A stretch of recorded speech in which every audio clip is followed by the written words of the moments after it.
오늘은 성도의 삶은 복되다라는 제목으로 말씀을 살펴보는 세 번째 시간입니다. 오늘은 마지막 시간인데요. 말씀을 통해서 성도의 삶이 왜 복된 삶인지 이제 정확하게 정립해 두셨으면 좋겠습니다. 말씀을 같이 보실까요?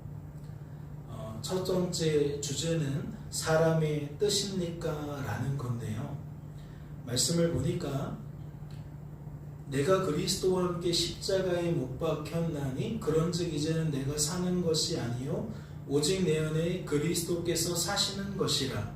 이제 내가 육체 가운데 사는 것은 나를 사랑하사 나를 위하여 자기 자신을 버리신 하나님의 아들을 믿는 믿음 안에서 사는 것이라 라고 되어 있어요. 갈라디아서 2장 20절은 무엇을 나타내는 거죠? 예수 믿게 된 사람들이, 즉 성도가 된 사람들이 어떠한 삶을 살게 되는지를 말하고 있는 거겠죠. 예수 믿기 전에는 사람들이 어떠한 삶을 살았다는 거예요? 내가 사는 것 같은 삶을 살았다는 거예요. 그런데 예수 믿고 나니 어떠한 삶을 살게 되었다? 그리스도께서 사시는 삶을 살게 되었다. 어떠한 차이를 내는 걸까요? 어떠한 특징을 나타내는 걸까요? 복음이 있기 전에도 유대인들은 하나님을 믿고 살았어요. 율법이라는 하나님의 기준을 따라, 하나님의 명령을 따라 성도는 이러한 삶을 살아가야 된다라고 생각하며 열심히 그 말씀대로 살려고 몸부림쳤다는 거죠. 그런데 성경은 이렇게 얘기를 하는 거예요.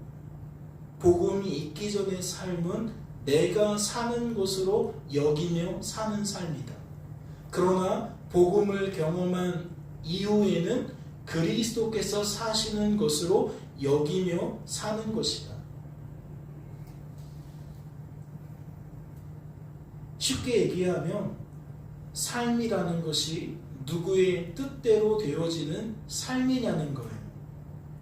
내 뜻대로 되어지는 것이냐, 사람의 뜻대로 되어지는 것이냐, 아니면 하나님의 뜻대로 되어지는 것이냐, 그리스도의 뜻대로 되어지는 것이냐, 지금 그것을 나타낸다는 거죠. 그러면서 성도에게 구원받은 성도의 삶을 어떻게 제안하는 거예요? 구원받은 성도의 삶은 하나님의 뜻대로 되어지는 삶이라고 제안을 하는 거예요.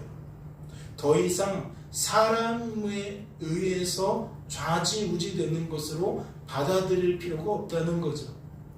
내 뜻대로 되어지는 삶인 것처럼 여길 필요가 없다는 거예요.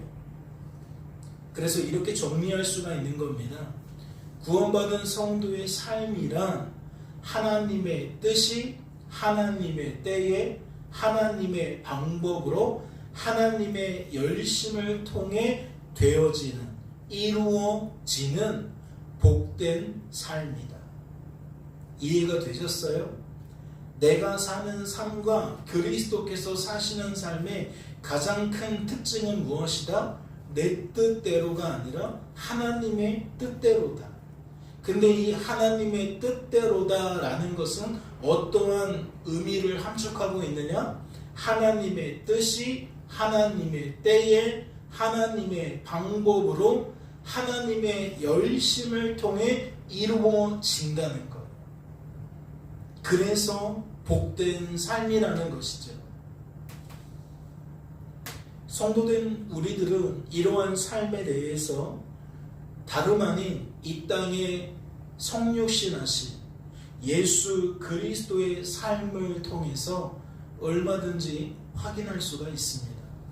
예를 들어 볼까요? 예수님께서 어디에서 태어나셨죠? 이스라엘 유대 땅 베들레헴에서 태어나셨습니다. 예수님은 수많은 지역 중에 왜 하필 이스라엘 유대 땅 베들레헴에서 태어나신 걸까요?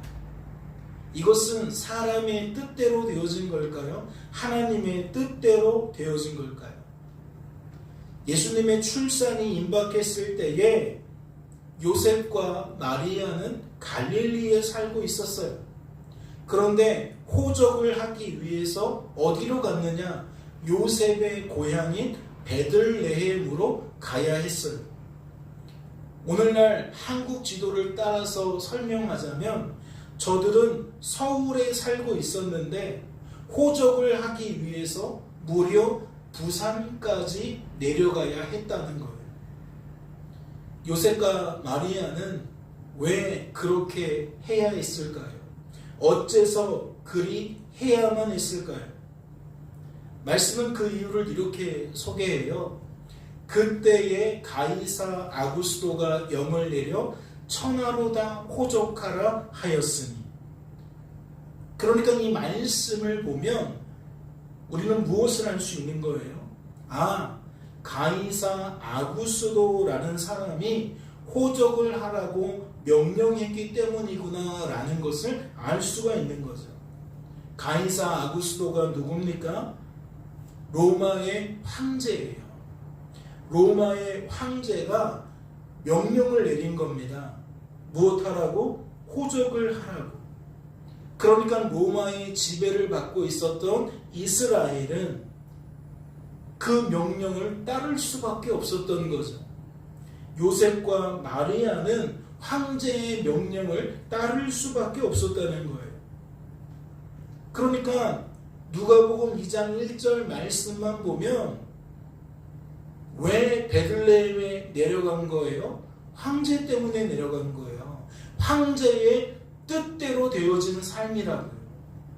그런데 말씀을 보세요.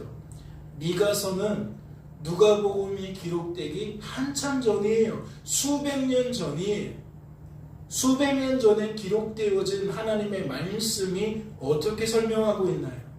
베들레헴 에브라다야 너는 유다 족속 중에 작을지라도 이스라엘을 다스릴 자가 내게서 내게로 나올 것이라.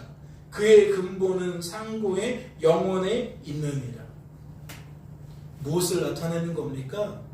하나님께서는 이 일이 있기 한참 전에, 즉 로마의 황제였던 가이사 아구스도가 호적을 하라고 명령을 내리기 한참 전에 이 일이 이와 같이 되어질 거라고 선지자 미가를 통해서 미리 말씀하셨다는 거예요. 그러니까 수백 년 전부터 하나님께서 이렇게 하실 거라고 말씀해 주셨다는 거죠. 그리고 지금 그 하나님의 말씀대로 수백 년이 흐른 다음 이루어졌다는 겁니다. 그렇다면 우리는 이 말씀을 어떻게 풀어야 됩니까? 이 일은 가이사 아구스도의 뜻대로 되어진 결과가 아니라 하나님의 뜻대로 되어진 결과라고 여겨야만 합니다. 이해가 되셨어요? 우리는 눈앞에 있는 것만 봐요. 눈앞에 있는 사람과 환경만 본다고요. 그러니까 눈앞에 보이는 사람과 환경을 주목하면 이거는 황제 때문에 이런 일이 벌어진 거예요. 그런데 믿음을 가지고 크게 넓게 보니까 그런 게 아니라는 거죠. 이미 하나님께서 수백 년 전에 말씀하신 대로 지금 이루어진 것이다 라는 것을 우리는 알 수 있다는 거예요. 그러니까 이것을 정리하면 이렇게 설명할 수가 있겠죠. 표면적으로는 사람 때문인 것처럼 보여도, 환경 때문인 것처럼 보여도 실상은 사람과 환경 때문이 아니라 사람과 환경을 통해 하나님의 뜻을 이루어 가시는 하나님 때문이다 라는 거예요. 이해가 되셨어요? 가이사 아구스도는 하나님께서 사용하신 도구에 불과하다는 거죠.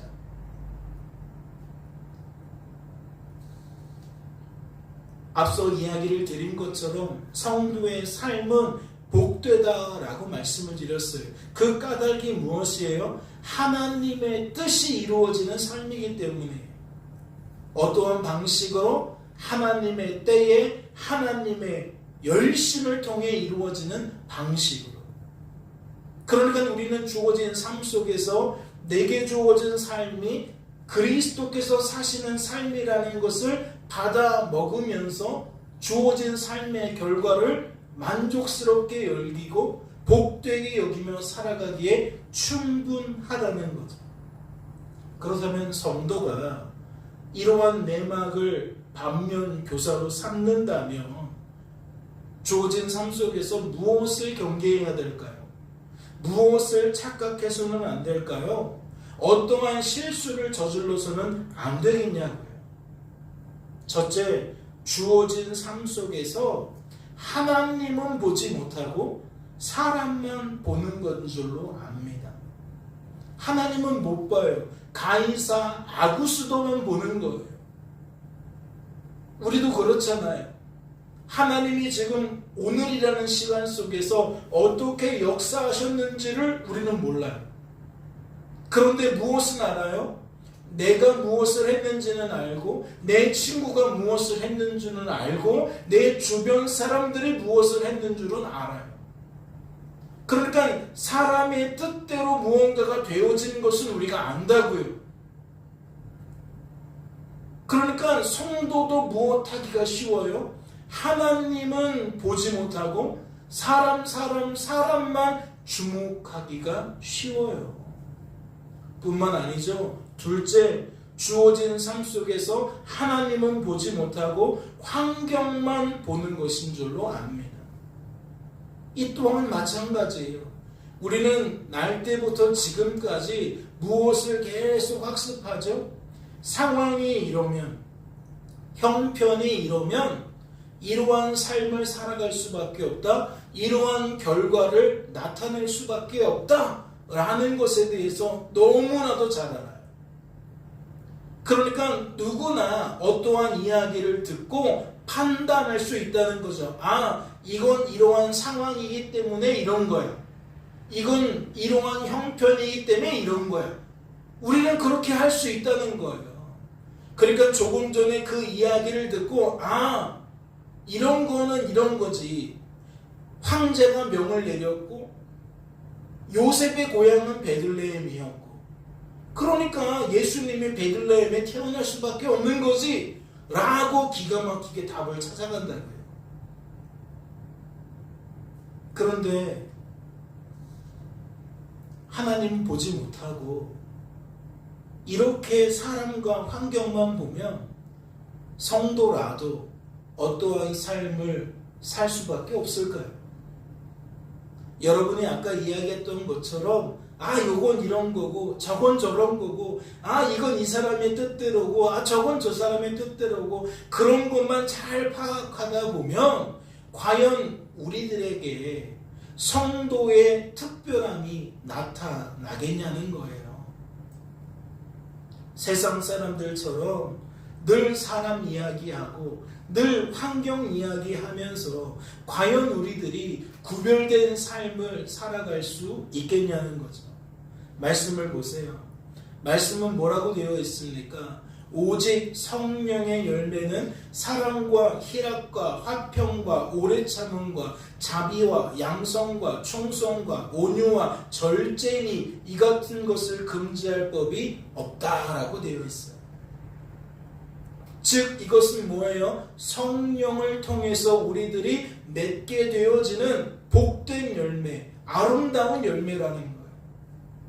그런데 정작 성도된 우리들이 이러한 열매를 맺어가시는 하나님을 볼 수 없다? 이러한 하나님은 볼 수 없는데 늘 악한 열매를 맺는 약하고 무능한 열매만 맺는 사람만 집중한다? 그러면 우리의 말과 행동이 어떻게 흘러갈 수밖에 없을까요? 정치 이야기 좋아하고 세상 돌아가는 이야기 좋아하는 사람들이 주로 어떠한 굳어짐이 있는지를 잘 살펴보세요. 누군가를 칭찬하고 누군가를 높여주고 누군가를 이해하는 모습이 많은지 아니면 누군가에 대한 불만을 토로하고 누군가에 대한 원망을 토로하는 것이 많은지 생각해 보라는 거죠.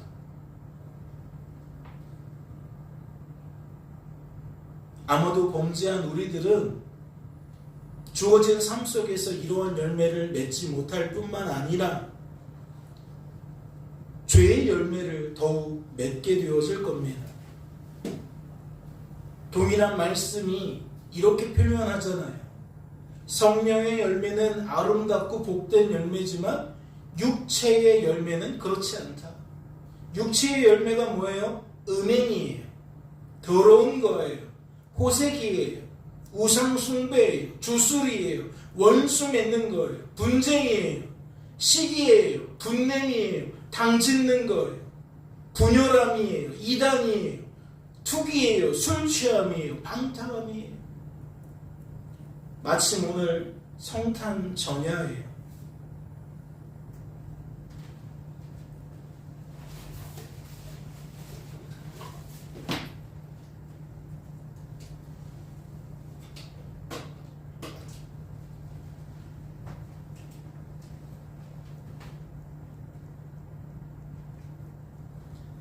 성탄 전야인 오늘 어떠한 일들이 벌어질까요? 연인끼리 또는 회사 동료와 또는 가족 간에 어떠한 시간들을 보내고 있을까요? 우리는 지금 이곳에 와서 예배를 드리고 있지만 과연 그들은 어떠한 시간들을 보내고 있을까요?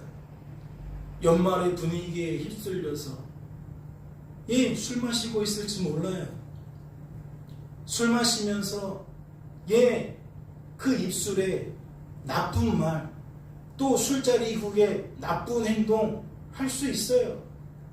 즉 그들의 언어가 원수를 맺는, 원수를 설정하는, 누군가를 시기하고 누군가 때문에 화를 내는 다양한 형태의 육체의 열매들이 맺혀질 수 있다는 거죠.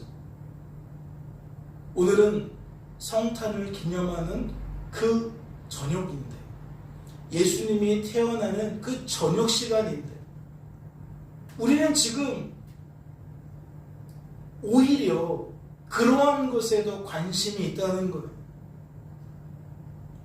어쩌면 지금 예배를 드리고 있는 성도인 우리들에게도 그러한 마음이 한편에 가득할지 모르겠어요. 그래, 예배만 끝나면 나는 오늘 밤 늦게까지 이런 거 할 거야, 저런 거 할 거야. 그런 마음 품을지도 모르겠어요. 이러한 현상이 왜 일어난다는 겁니까? 왜 성도가 하나님과 사람 앞에서 죄의 열매를 더욱 맺게 된다는 거죠? 하나님은 보지 못하지만 사람은 보기 때문에 그래요. 환경은 보기 때문에 그래요. 세상 사람들과 성도가 다르지 않기 때문에 그 행실도 닮아가고 있다는 거죠. 그 생각도 닮아가고 있다는 거예요. 그러니까 성탄도 하나의 문화, 그 이상도 이하도 아닌 게 되어지는 거죠.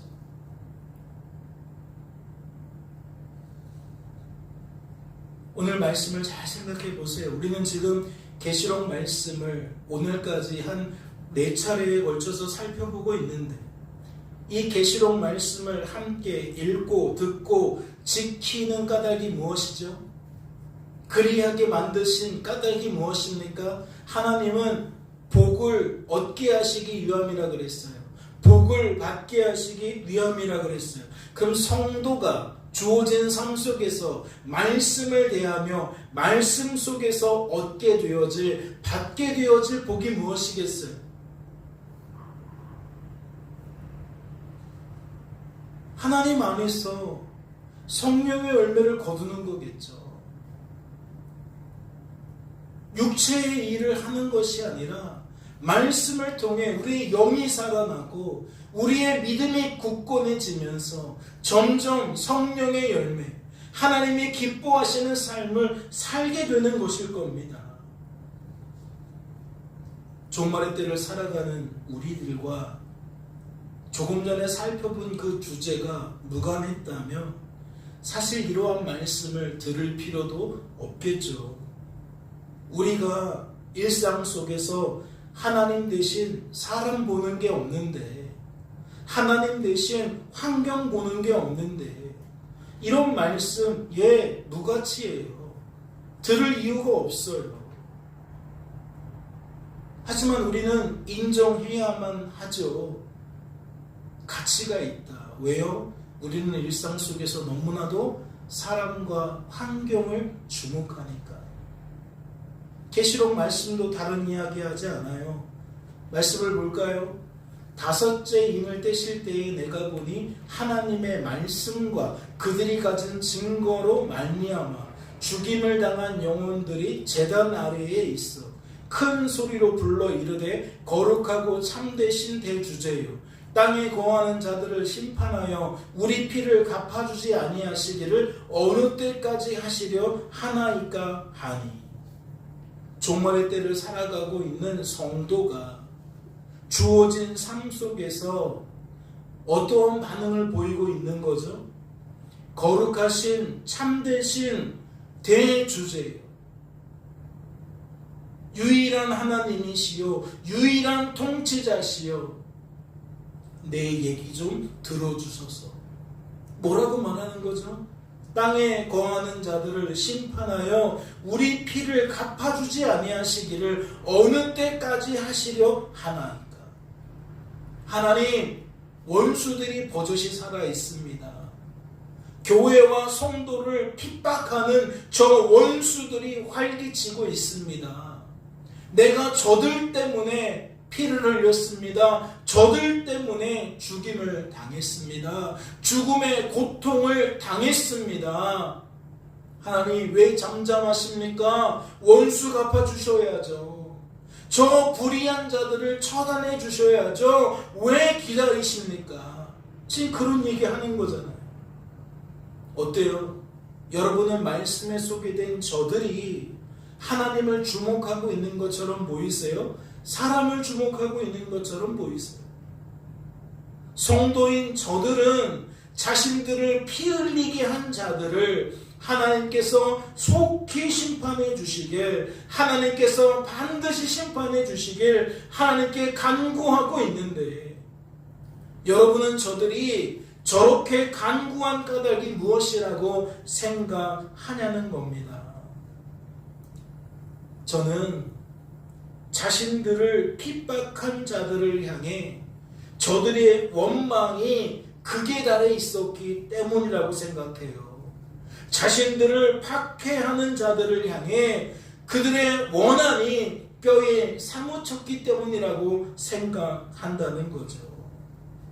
교회라면 무시하고, 교회라면 거들떠보지도 않고, 교회라면 핍박하려고 하고, 교회라면 방해하려고 하는 그 원수 마귀들, 그들 때문에 죽음의 고통을 맛보고 결국 죽음까지 이르게 된 저 순교자들이 마음속 깊은 곳에 하나님께 간구한 까닭이 무엇이냐고요. 저는 원망이라고 생각하고 원한이라고 생각해요. 그렇다면 무엇을 보고 있었다는 얘기가 됩니까? 주어진 삶의 결과를 저들이 어떻게 받아들이고 있었다는 결론이 나냐고요.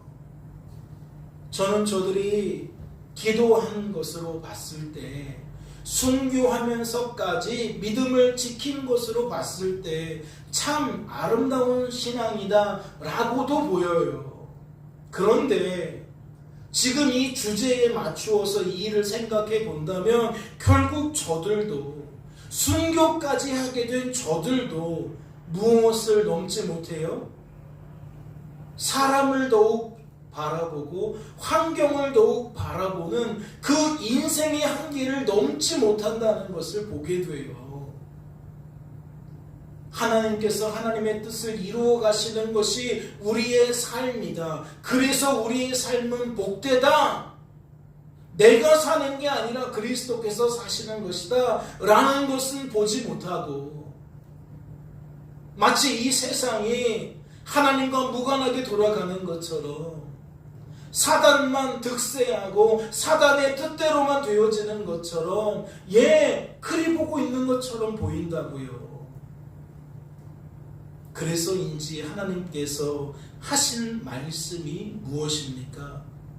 11절을 보니까 각각 그들에게 흰 두루마기를 주시며 이르시되 아직 잠시 동안 쉬되 그들의 동무 종들과 형제들도 자기처럼 죽임을 당하여 그 수가 차기까지 하라 하시더라. 하나님이 뭐라고 말씀하신 거죠? 아이고 나 때문에 목숨까지 바치다니 너 참 믿음 좋다. 너 참 대단하다. 그래 내가 어떻게 참겠니? 내가 지금 너의 기도를 들었다. 당장 저들을 쓸어버리겠다. 지금 그런 얘기 하세요? 지금 말씀을 보니까 그런 얘기가 아니에요. 하나님은 오히려 그들에게 흰 두루마기를 주시면서 아직 때가 되지 않았다. 아직 그 수가 차지 않았다라고 말씀하셨어요. 그렇다면 묻지 않을 수 없죠. 성도된 그들에게 하나님께서 흰 두루마기를 주셨다는 것은 무엇을 의미할까요? 생각해 볼까요? 범죄한 인생이 하나님의 뜻을 따라 예수님을 나의 주 나의 하나님으로 영접할 때에 하나님께서는 무엇을 주십니까? 흰 두루마기를 주십니다. 이는 무엇을 나타내니까요? 예수 그리스도께서 십자가 보혈로 십자가에서 흘리신 그 대속의 피값으로 인생의 모든 죄를 씻어주셨음을 나타내니까요. 흰 두루마기를 주셨다라는 것은 무엇을 나타낸다? 내가 그 사람의 과거의 죄와 현재의 죄와 미래의 모든 죄를 용서해 주었다. 씻어 주었다. 대신 갚아 주었다. 라는 의미라고요. 따라서 성도인 저들은 당연히 무엇이 있었겠어요? 흰 두루마기가 이미 있었을 거예요. 예수 믿을 때에 하나님께서 그들에게 흰 두루마기를 이미 주셨기 때문에 그들은 이미 흰 두루마기가 있었을 거라고요. 그런데 그러한 자들에게 하나님께서는 어째서 또다시 흰 두루마기를 주신 겁니까? 이게 무엇을 의미할까요? 이는 성도들에게 그들이 처음 받았던 은혜를, 즉 예수 그리스도의 십자가 보혈의 은혜를 하나님께서 다시 부어 주셨음을 의미하는 거예요. 흰 두루마기는 상징성을 가진 우리가 씻음받은 존재다라는 상징성이 있는 그 의미를 나타내면서 동시에 지금과 같은 상황, 이미 있는 자에게 다시 흰 두루마기를 주셨다라는 것은 처음 받은 그 은혜, 예수 십자가 그 대속의 그 은혜를 다시 그 인생들에게 부어 주셨다는 거예요. 그러면 그 목적이 무엇일까요? 왜 흰 두루마기를 주셨겠냐고요? 이는 처음에 우리가 살펴본 것과 연관이 있는 거예요. 성도가 되었다. 이제 삶을 어떻게 인식하라 그랬죠? 더 이상 내가 사는 것이 아니라 그리스도께서 사시는 것으로 인식하라 그랬어요. 그런데 지금 보니까 이 성도들의 기도가 어디에 치우쳐 있어요? 내가 사는 것에 치우쳐 있어요. 사람의 뜻대로 되어지는 것처럼 여기고 있어요. 그러니까 하나님께서 뭐 하신 거예요? 처음 믿음을 회복시켜 주시는 거예요. 사람 보던 인생이 하나님 보게 만드셨다는 거죠. 환경 보던 인생이 하나님 보게 만드셨다는 거예요.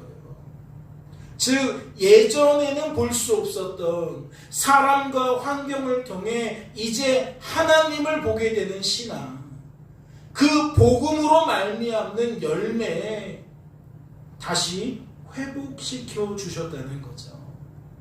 그들이 그러한 시선을 가질 수 있도록, 그러한 안목을 가질 수 있도록 하나님이 어두워진 그들의 시선을 밝혀 주셨다는 겁니다. 생각해 보세요. 예수 십자가의 의미가 무엇입니까? 여러분에게는 예수 십자가의 의미가 어떻게 다가오시나요? 저에게는 그 십자가를 통해 제 자신이 얼마나 악하고 약하고 무능한지를 발견하고, 그런 나를 친히 구원하시고 회복시키셔서 성도로 세우시고 보존하시고 성도답게 만들어주시는 하나님을 발견하는 거예요. 그래서 저에게 예수 십자가는 나의 나됨과 하나님의 하나님 되심을 동시에 발견한다라는 것은 그것을 깨닫고 그것을 인정하고 그것을 고백하게 되는 은혜의 처소래요. 은혜의 자리라고요. 십자가가 깊어진다, 십자가 은혜가 충만해진다, 그렇다면 저에게 있어서는 내가 얼마나 악하고 약하고 무능한지를 더 절감했다는 뜻이 되는 거고, 하나님의 하나님 되심이 얼마나 크고 놀라운지를 절감하게 되었다는 뜻이라고요. 여러분에게는 십자가가 어떠한 의미입니까? 그 십자가 은혜가 어떠한 의미로 남아 계시냐는 거죠. 오늘 하나님께서 성도인 저들에게 흰 두루마기를 주신 것은 바로 그 십자가의 그 자리를 회복시켜 주셨다는 의미가 된다는 거예요.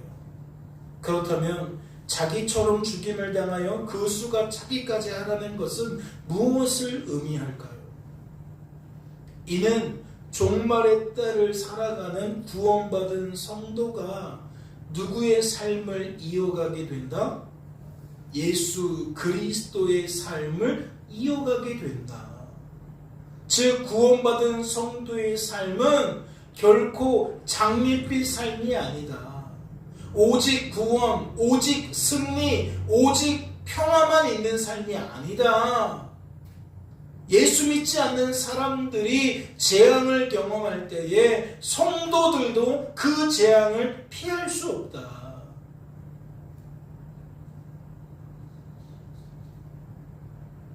하나님의 그 기쁘신 뜻을 따라 성도된 우리들도 무엇할 수 있다? 예수님처럼 고난받을 수 있다. 예수님처럼 죽음의 고통을 맛볼 수 있다. 예수님처럼 죽임을 당할 수 있다. 말씀은 그 흐름을 가지고 너희들이 나의 뒤를 쫓아왔는데 너희들만 아니라 너희들 이후에도 성도는 죽음을 당할 거라고 이야기를 하는 겁니다. 고난을 당할 거라고 이야기를 하는 거예요. 어려운 일들을 만나게 될 거라고 이야기한다는 거죠. 언제까지 그러한다는 겁니까? 그 수가 차기까지 그리한다는 거예요. 그러면 그 수가 찬다는 건 무엇을 나타낸가요? 순교자의 피가 다 채워져야 된다는 뜻도 있겠지만 결국 이 말의 핵심은 예수님이 이 땅에 다시 오실 때까지 구원받은 성도가 종말의 때를 살아가며 고난받게 된다. 재앙을 피할 수 없다라는 이야기를 나타내는 겁니다. 그러니 무엇해서는 안 된다는 거예요. 고난이 찾아왔을 때, 어려움이 찾아왔을 때에 그것을 이상하게 여겨서는 안 된다는 거예요. 그것을 사람의 뜻대로 되어진 일인 것처럼 착각해서는 안 된다는 거죠. 누구처럼? 오늘 말씀에 소개된 성도들처럼. 사랑하는 성도 여러분, 하나님께서 이러한 성도의 삶을 저와 여러분에게 알려주시는 까닭이 무엇일까요? 계시록 말씀을 통해 종말에 따라가를 살아가는 성도의 삶이 결코 장밋빛 삶이 아니라는 것을 알려주신 까닭이 무엇이겠냐고요. 구원받은 성도가 주어진 삶 속에서 고난 당할 때에 눈이 흐려져서는 안 되기 때문에 그래요. 구원받은 성도도 배우자 때문에 힘들 수 있고요. 부모나 자식 때문에 힘들 수 있어요. 왜요? 우리들은 근본적으로 악하고 약하고 무능한 존재이기 때문에 죄에서 멀어질 수가 없어요. 그러니까 상대방 때문에 실망할 수 있고, 상대방 때문에 짜증날 수 있고, 상대방 때문에 화가 날 수 있다는 거죠. 그러면 눈이 흐려져서는 안 된다는 게 무엇이겠어요? 사람에게만 집중해서는 안 된다는 거예요. 배우자에게만 집중해서는 안 된다는 거예요. 부모나 자식에게만 집중해서는 안 된다는 거예요. 오히려 그 어려움을 통해, 그 고난을 통해 누구를 바라봐야 돼요? 하나님을 바라볼 수 있어야 돼요. 성도는 그런 삶을 사는 거예요. 주어진 현실 속에서 고통당할 때에, 두려움을 느낄 때에 오히려 하나님을 바라보는 사람이 성도라는 거죠. 하나님을 의지하는 사람이 성도라는 거예요. 하나님을 자랑하는 사람이 성도라는 거죠. 왜요? 그래야만 죄의 열매가 그쳐져요. 배우자와 다툼이 있어서 배우자 계속 배우자만 바라보다 보면 결국 갈라서는 것밖에 없어요. 부모 자식 간에도 서로의 단점만 보고 서로의 약점만 보고 상대방의 실수만 지적하다 보면 결국 부모 자식 간에도 사이가 멀어져서 단절되어질 수밖에 없다고요. 아까 보았잖아요. 육체의 일이라는 건 그런 거라니까요. 하지만 성령의 열매는 그렇지 않았잖아요. 하나님을 바라보고 의지하고 자랑한다는 것은 성령의 열매를 맺는 삶을 산다는 거예요. 깨닫는 은혜가 있으시기를 주님의 이름으로 소망합니다. 오늘 살펴보게 될 두 번째 주제는 사단의 뜻입니까? 라는 거예요. 말씀을 보세요.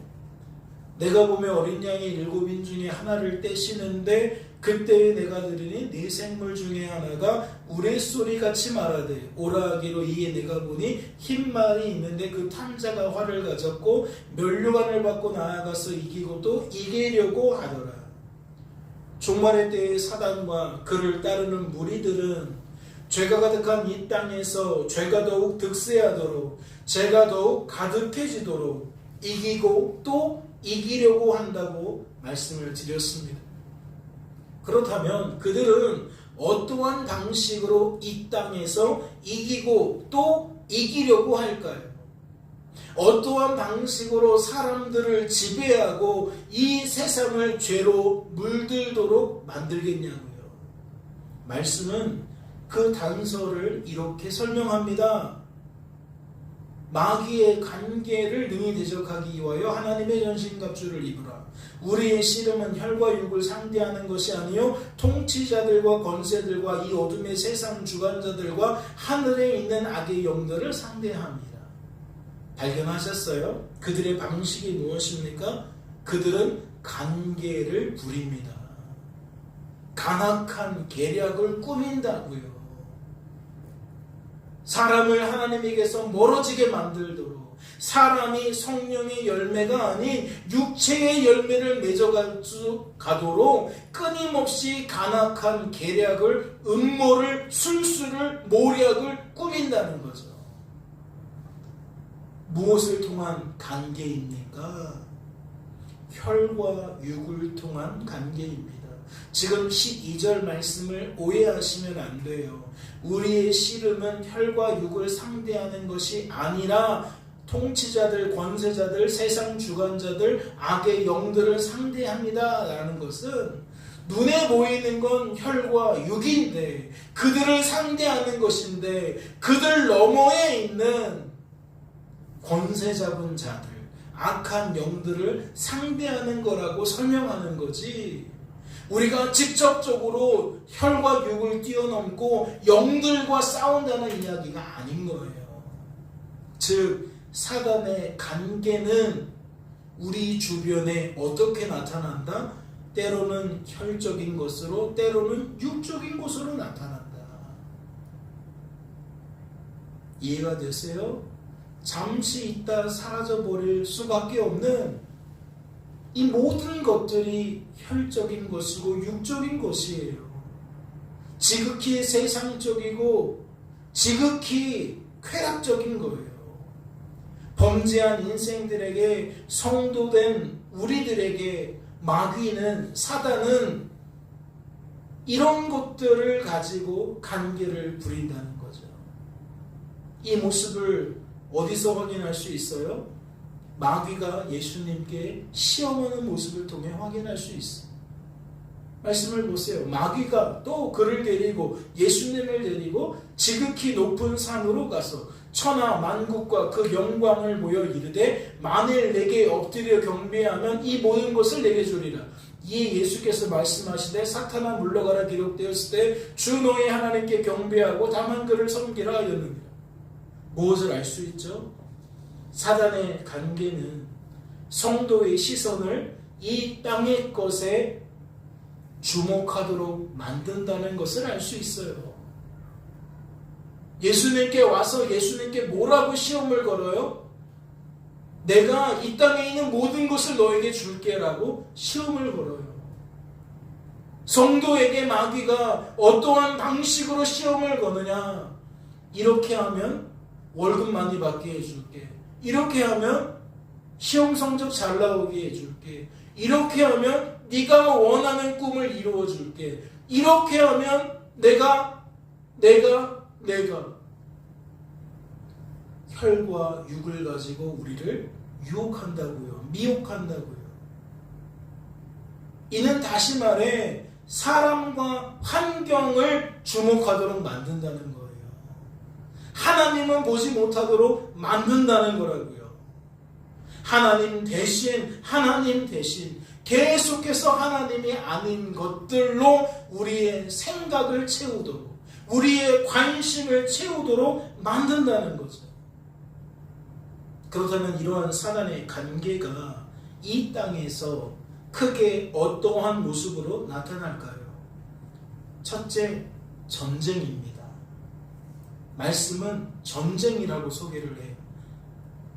둘째 인을 떼실 때에 내가 들으니 둘째 생물이 말하되 오라 하니 이에 다른 붉은 말이 나오더라. 그 탄자가 허락을 받아 땅에서 화평을 제하여 버리며 서로 죽이게 하고 또 큰 칼을 받았더라. 죄가 가득한 이 땅에서 전쟁이 왜 일어나죠? 독일이 1차 세계대전과 2차 세계대전을 일으킨 까닭이 무엇입니까? 일본이 우리나라를 침략한 임진왜란과 2차 세계대전을 일으킨 까닭이 무엇입니까? 당시 저들에게는 힘이 있었어요. 세상에 권세가 있었다고요. 주변 나라들에 비해 저들은 힘이 있었다는 거죠. 군사력, 경제력 막강했다는 겁니다. 그러한 저들이 어째서 이웃나라를 침공한 겁니까? 전쟁사를 연구하는 어떤 교수님이 이런 얘기를 해요. 자국의 이익과 무관한 전쟁은 하나도 없다. 이는 전쟁이 무엇과 깊은 관계가 있다는 거죠? 인생의 탐심과 관계가 있다는 거예요.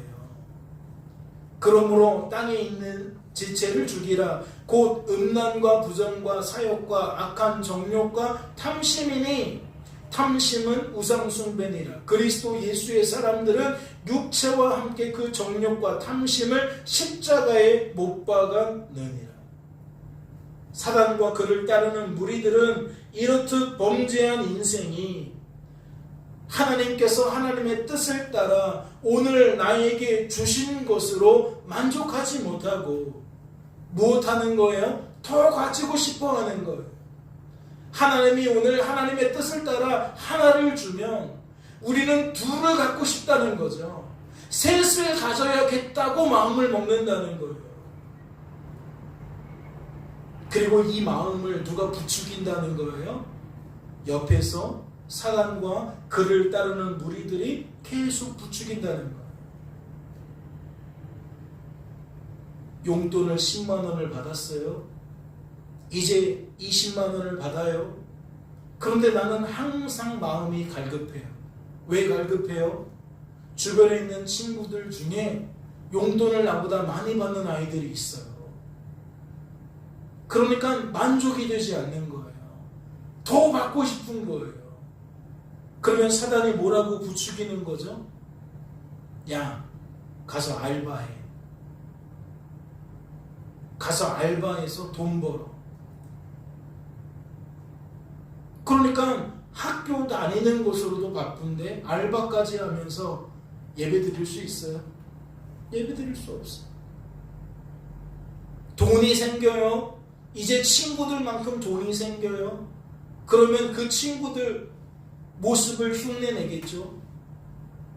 그러다 보면 하나님은 온데간데 없어지죠. 그들처럼 먹어야 되고 그들처럼 입어야 되고 그들처럼 같이 놀아야 되고 즐겨야 돼요. 시간이 부족해요. 돈이 부족해요. 그러니까 만족은 없고 계속해서 더 가지고 싶어 한다고요.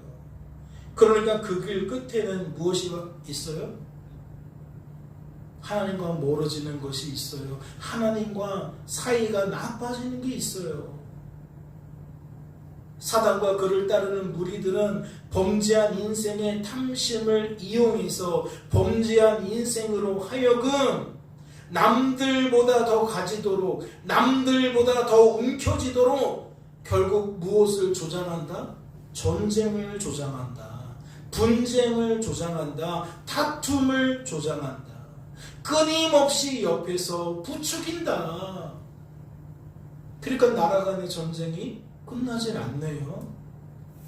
부부간의 다툼이 끝나지를 않아요. 부모 자식 간의 그 불화가 끝나지를 않아요. 계속 내 뜻대로만 되어지기를 바라고 내 뜻대로 되어지는 것이 더 많아지기를 바라니까 다툼이, 분쟁이, 전쟁이 끊어지지가 않는다고요.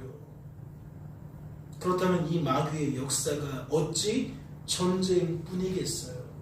둘째, 말씀은요 기근이라고 설명하고 있어요. 기근.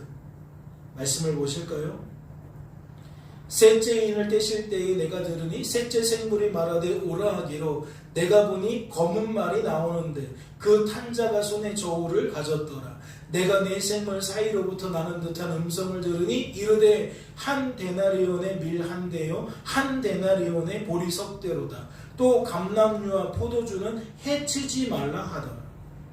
사단과 그를 따르는 무리의 관계는 말씀에 소개된 것처럼 죄에 대한 하나님의 심판의 결과인 기근의 재앙을 통해서도 나타납니다.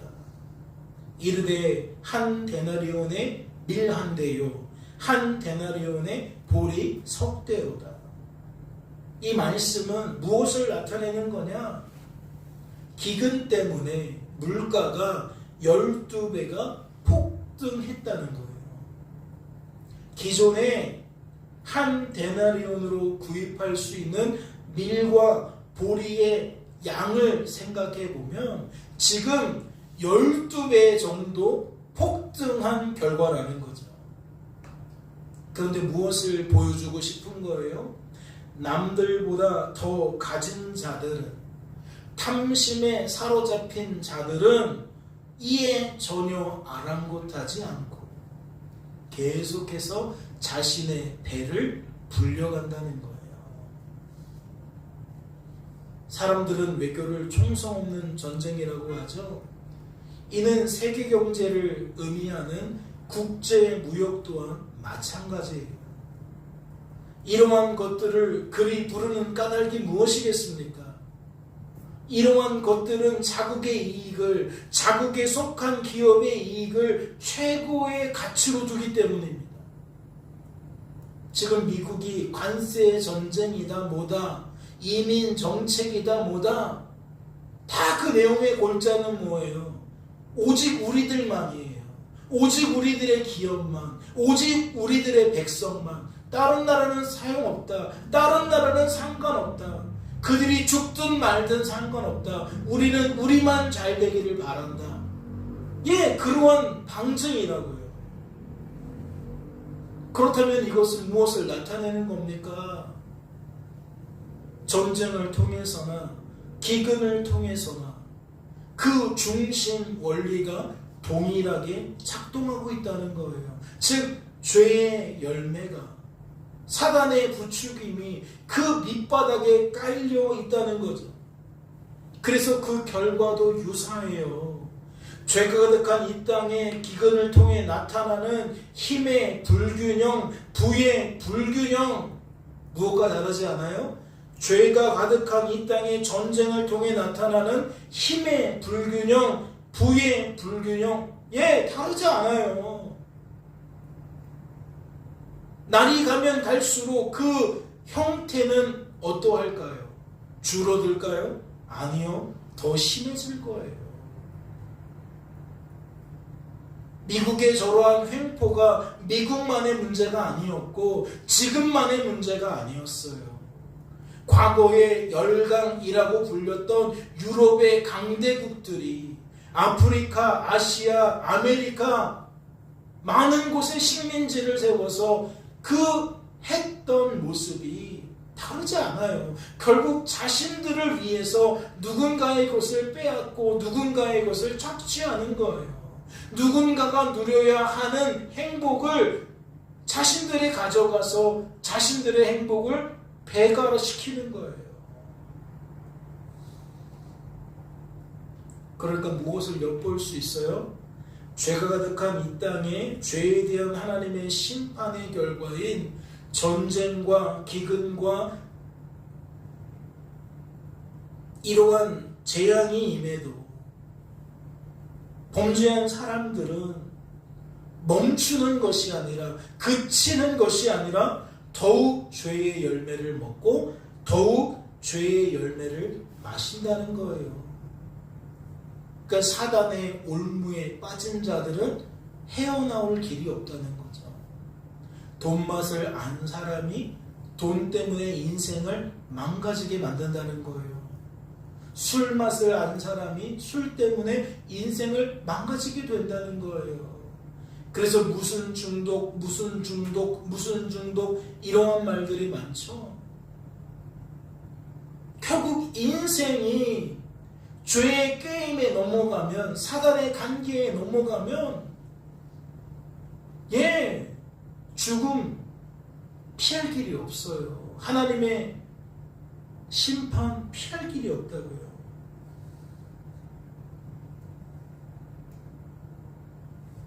이러한 세상의 흐름을 바르게 파악할 수 있는 저와 여러분 될 수 있기를 소망합니다. 그렇다면 마지막으로 하나 더 살펴볼 것이 있습니다. 셋째, 전염병입니다. 말씀을 보니까 전염병을 말하고 있어요. 넷째 인을 떼실 때에 내가 넷째 생물의 음성을 들으니 말하되 오라 하기로 내가 봄에 청황색 말이 나오는데 그 탄자의 이름은 사망이니 음부가 그 뒤를 따르더라. 사단과 그를 따르는 무리의 관계는 죄에 대한 하나님의 심판의 결과인 전염병의 재앙을 통해서도 나타납니다. 생각해 보세요. 코로나19를 통해 우리나라가 각성했을까요? 코로나19를 통해 교회가 새로워지고 성도들이 새로워졌을까요? 즉 거룩한 삶, 구별된 삶으로 돌아섰겠냐는 거예요. 오늘 말씀의 중심 주제인 하나님을 바라보게 되었겠냐는 거죠. 사람과 환경을 통해 오히려 하나님을 더욱 바라보고 의지하고 자랑하는 삶을 살게 되었겠냐는 겁니다. 코로나19는 단순히 죽음을 야기하는 위험한 질병에만 머물지 않았습니다. 우리가 들어오는 소식이 사람이 죽었다라는 내용만은 아니었잖아요. 어딘가에는 백신이 부족해서 더 많은 사람이 죽었다라는 얘기였잖아요. 코로나19는 우리나라 경제만 아니라 세계 경제에도 크나큰 영향을 미쳤습니다. 즉 힘의 불균형, 부의 불균형은 이러한 전염병을 통해서도 더욱 심각해졌다는 거죠. 그렇다면 이것은 무엇을 방증하는 겁니까? 사람들은 코로나19를 통해서도 전쟁과 기근처럼 더욱 죄의 열매를 먹고 죄의 열매를 마시게 되었다는 거예요. 사람들은 코로나19를 통해 전쟁과 기근처럼 하나님 대신 더욱 사람과 환경을 주목하게 되었다는 거죠. 그러니까 사람들의 관심사는 전쟁이든 기근이든 전염병이든 하나님께 시선을 두기보다는 더욱 사람과 환경에 시선을 두는 쪽으로 나타났다라는 거예요. 그러면 이러한 것들은 누구의 뜻대로 되어진 거라고 말할 수 있나요? 예, 우리는 사단의 뜻대로 되어진 거라고 말할 수 있습니다. 사단은 이기고 또 이기려고 했는데 정말 이겼구나, 또 이겼구나. 전쟁이 끊어지지 않는데 소용없네. 경제가 어려워지고 있어도 소용이 없네. 질병이 창궐하는데, 대전염병이 창궐하는데 소용이 없구나. 우리는 절망할 수밖에 없어요. 종말의 끝을 향해 이 세상이 달려가고 있구나. 우리는 이러한 현실을 직시하며 절망할 수밖에 없다는 거죠. 하지만 그것이 결코 전부일 수는 없습니다. 종말의 때를 살아가는 성도의 삶은 거듭해서 말씀을 드리지만 복된 삶이라고 했어요. 그러니 결코 이것이 전부일 수는 없다는 거죠. 전쟁과 기근과 전염병을 통해 넘어진 성도를 반드시 일으켜주시는 하나님이 계시잖아요. 전쟁과 기근과 전염병을 통해 잠자는 성도를 속히 깨워주시는 하나님이 계시잖아요. 그러니까 결코 이것이 전부일 수는 없다는 거죠. 죄가 아무리 이 세상에 가득해지더라도 죄에 대한 하나님의 심판이 점점 더 세게, 점점 더 자주, 점점 더 많은 대상에 나타난다 할지라도 저는 택함받은 하나님의 사람은 반드시 성도로 세워진다고 믿습니다. 구원받은 하나님의 성도는 반드시 성도로 보존된다고 믿어요.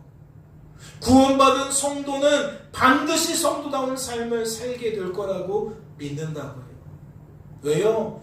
말씀이 하나님께서 그 일을 행하시겠다고 말씀하셨으니까.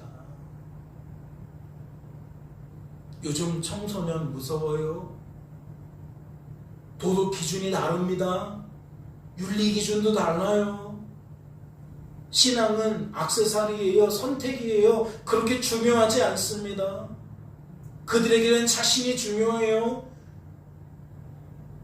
사고방식 자체가 달라요. 그런데 그렇다고 해서 놀라운 건 아닙니다. 그들이 새로운 인류라고 해서 그들의 지향성이 죄와 죄된 본성과 짝을 이루고 있는 한 진정한 새 인류는 아니에요. 과거부터 X세대, 오렌지족, 별의별 말들이 많지만 죄를 지향하기는 마찬가지였기 때문에 딱히 새로울 건 없어요. 얼마나 더 죄를 탐하느냐의 문제겠지요. 얼마나 더 무개념으로 살아가게 될 것이냐의 문제일 겁니다. 얼마나 하나님의 말씀에 반하는 삶을 살게 될 것이냐의 문제라고요. 그래서 한편으로는 이러한 사람의 모습만 보면, 환경의 되어짐만 보면 절망 또 절망 또 절망입니다. 당장 내일이라도 이 땅에 교회들이 다 문 닫을 것 같아요. 지금 교회 안에 젊은 세대들이 없는 거, 점점 줄어가고 있는 거, 이러한 현상을 예측하게 만드는 거죠. 그러나 저는 거듭해서 말씀을 드려요. 이런들 저런들 상관없다. 아무리 시대의 행태가 더 악해져도 상관없다. 왜? 하나님은 반드시 하나님의 말씀대로 택함 받은 하나님의 사람을 성도로 세워줄 거니까. 구원받은 하나님의 성도는 반드시 성도로 보존해 줄 거니까. 반드시 성도다운 삶을 살게 만들 거니까. 왜요? 하나님이 사단보다 크시니까요. 왜요? 하나님의 뜻이 사단의 뜻을 능히 압도하니까요. 왜요? 하나님의 일하심이 사단의 관계를 능히 제압하니까요. 아무리 친구를 통해 부추겨도, 아무리 동료를 통해 부추겨도, 아무리 이웃을 통해 부추겨도 성도는 하나님 때문에 탈선해도 돌아옵니다.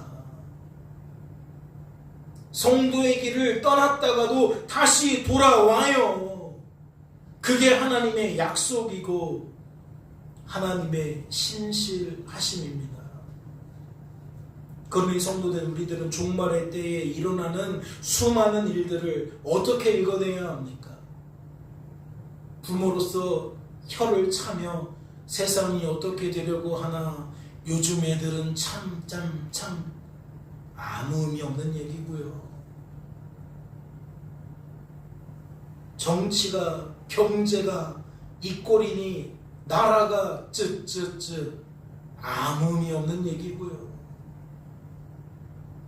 사단이 아무리 득세하는 것처럼 보여도, 사단이 아무리 승리하는 것처럼 보여도, 성도된 우리들은 하나님께서 하나님의 뜻을 이루어 가시는 방편에 불과한 것으로 읽어내야 합니다.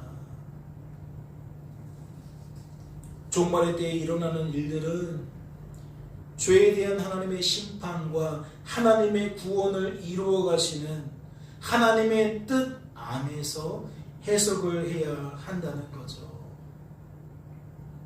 하나님의 뜻, 하나님의 일하심, 이 세 가지만 단단히 붙잡고 있으면 성도된 우리들은 결코 흔들리지 않습니다. 결코 망하지 않아요. 깨닫는 은혜가 있으시기를 주님의 이름으로 소망합니다. 잠시 기도합니다. 하나님 아버지, 오늘을 살아가는 우리들 참 믿음 안에 사는 것이 어렵습니다. 말씀 속에서 삶을 해석하는 것이 어렵습니다. 그만큼 다양한 사상과 관념이 우리 깊숙이 들어와서 우리의 신앙을 흔들고 있습니다. 나를 먼저 돌아보게 하시고 하나님과 나와의 관계를 먼저 바르게 정립할 수 있도록 도와주옵소서. 누군가를 탓하고 원망하고 비판하기 전에 내 자신부터 돌아볼 줄 알게 하옵소서. 하나님의 거룩의 물결이 나로부터 시작되기를 소망합니다. 우리 교회로부터, 우리의 가정으로부터 일어나길 소망합니다. 육체의 일이, 죄의 일이 멈추어지게 하시고 하나님의 역사가 일어나게 하여 주옵소서. 성도가 세워지는 역사, 성도가 보존되는 역사, 성도가 성도다워지는 역사, 소망합니다. 기대합니다.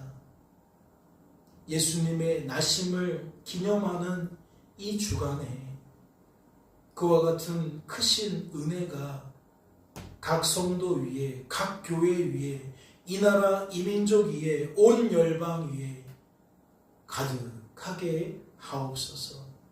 주께서 우리를 붙들어 주실 줄로 믿고 감사드리며 이 모든 말씀 우리를 죄에서 구원하신 예수님의 이름으로 기도하옵나이다. 아멘.